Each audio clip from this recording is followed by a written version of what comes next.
ख्रिस्तामध्ये माझ्या प्रिय मित्रांनो, आज आपण मिशन रविवार साजरा करीत आहोत आणि या मिशन रविवारी आपल्याला देऊळ माता आठवण करून देत आहे की आपणातील प्रत्येक जण हा मिशनरी आहे. देवाची सुवार्ता इतरांना पसरवण्याची मोठी जबाबदारी आपल्या प्रत्येकाला देण्यात आलेली आहे. आजचे जे शुभवर्तमान आहे त्यामध्ये आपण ऐकतो की कशा प्रकारे प्रभू येशू ख्रिस्ताने 12 शिष्यांना आदेश दिला की तुम्ही जाऊन माझ्या नावाने सुवार्ता पसरवा. संत मत्तईचे शुभवर्तमान हे संपत असताना आपल्याला प्रभू येशू ख्रिस्त जो शिष्याला सांगत आहे तिथे ऐकायला भेटतं की पिता, पुत्र आणि पवित्र आत्मा यांच्या नावाने जाऊन तुम्ही बाप्तिस्मा द्या. आणि ते शुभवर्तमान अशा प्रकारे संपते की प्रभू येशू सांगतो की जगाच्या अंतापर्यंत मी तुमच्या बरोबर असेन. याचा अर्थ इतकाच की जगाच्या अंतापर्यंत प्रभू येशू ख्रिस्ताची जी सुवार्ता आहे ती आपल्याला पसरवावी लागणार आहे. इतरांना आपल्याला दैवी दया, कृपा, क्षमा, करुणा ह्यांचे जी संदेश आहे तो आपल्याला द्यावा लागणार आहे. प्रिय मित्रांनो, G.D. गॉर्डन नावाचे एक लेखक आहेत. ते कथा लिहितात प्रभू येशू विषयी आणि ते सांगतात की जेव्हा प्रभू येशू ख्रिस्त हे मरणातून उठला, स्वर्गात चढला आणि देवपित्याच्या उजवीकडे जाऊन बसला, तेव्हा तिथे मोठा सन्मानाचा, गौरवाचा सोहळा सुरू होता. आणि असे गौरव गीत गात असताना, सोहळा होत असताना एक देवदूत असा होता की ज्याच्या मनामध्ये एक संशय होता. त्याने प्रभू येशूच्या जवळ जाऊन सांगितलं की प्रभू, माझ्या डोक्यात एक संशय आहे. मला तुम्हाला विचारायचं आहे की तुम्ही एवढं मोठं हे तारणाचं कार्य केलं, तुम्ही पृथ्वीवर महान कृत्य केली, परंतु आता तर तुम्ही स्वर्गामध्ये आलात.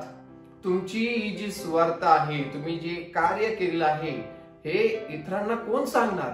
आणि प्रभू येशूने सांगितलं, मी 12 जण नेमलेले आहेत, ते जाऊन इतरांना सांगणार आहेत माझी शुभवार्ता. जगाच्या कानाकोपऱ्यामध्ये हे माझे शिष्य सांगतील.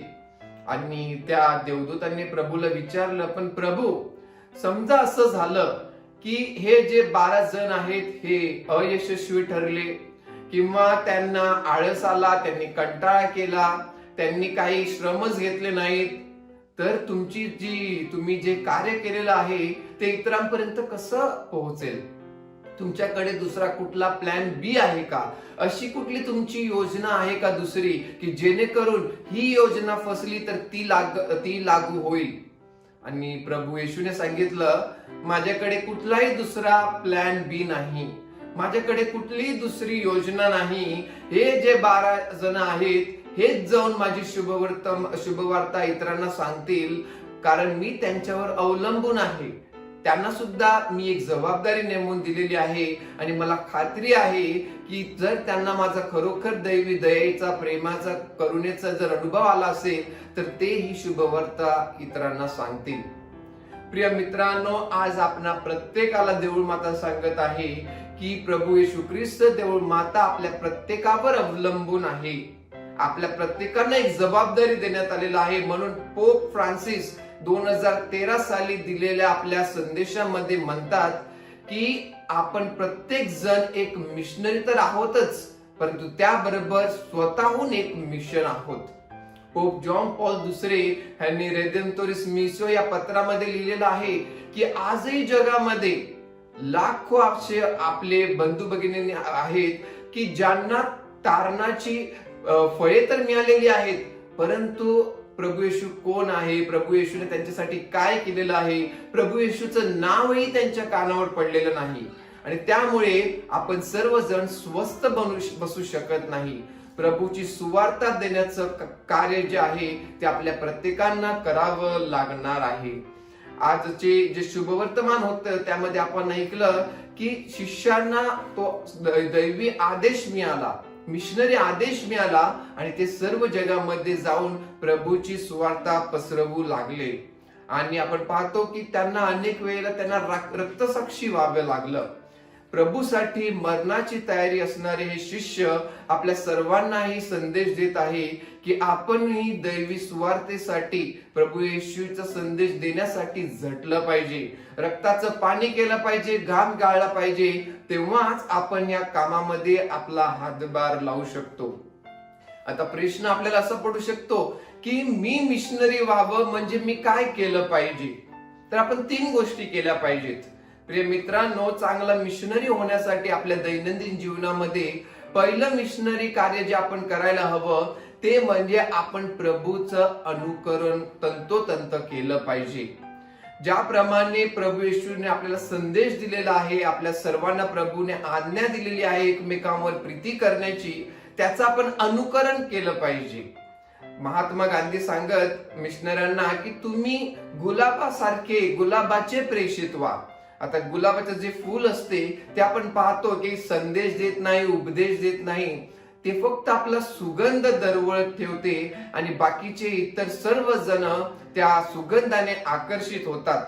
पहिले जे ख्रिस्ती होते त्यांच्याकडे पाहून इतर लोक म्हणत की हे लोक वेगळी आहेत, ही लोक पवित्र आहेत, सर्व समाजापेक्षा ह्यांच्यात काहीतरी वेगळं आहे. आपण पाहतो की पहिले जे ख्रिस्ती होते त्यांचा छळ करण्यात आला, त्यांना अनेक संकटे आले, त्यांना मारण्यात आलं त्यांच्या विश्वासामुळे, परंतु त्यांनी आपली श्रद्धा ही बळकट ठेवली आणि त्यामुळे आपण पाहतो ख्रिस्ती जणांचा जो आकडा होता, जो नंबर होता, तो वाढत वाढत गेला. दुसरी गोष्ट जी आपण प्रत्येकाने केली पाहिजे चांगला मिशनरी होण्यासाठी ते म्हणजे आपण सर्वांनी प्रार्थनामय जीवन जगलं पाहिजे. प्रभू येशू ख्रिस्त शुभवर्तमानामध्ये सांगतो की माझ्याशिवाय तुम्ही काही करू शकत नाही. प्रार्थनेशिवाय या जगामध्ये काही अर्थ नाही.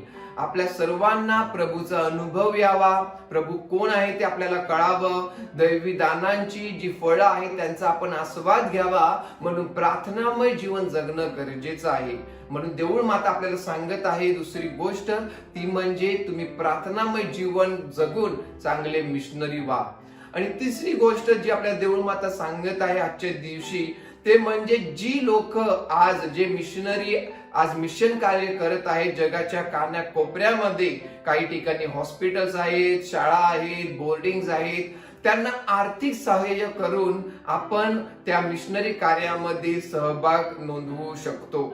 आणि ही काळाची ही खरोखर आज मिशन कार्यासाठी गरज आहे. आपण पाहतो अनेक अशा संस्था आहेत की जेथे आपल्याला आर्थिक जे सहाय्य आहे ते करण्याची गरज आहे. आणि जेणेकरून प्रभूची शुभवार्ता आहे त्या शुभवार्तेचा अनुभव सर्वांना यावा म्हणून आपण सर्वांनी आर्थिक सहाय्य करून मिशन कार्यात सहभाग नोंदवला पाहिजे. तर प्रिय मित्रांनो, आजच्या या दिवशी मिशन रविवारी देऊळ माता जो आपल्याला संदेश देत आहे त्याचं आपण अनुकरण करून आपणही चांगलं मिशनरी व्हावं. आपल्या समाजामध्ये, आपल्या चर्चमध्ये किंवा आपल्या कुटुंबामध्ये आपण जीवन जगत असताना आपल्या जबाबदारीची आपल्याला जाणीव व्हावी म्हणून आपण सर्वांनी प्रार्थना करूया.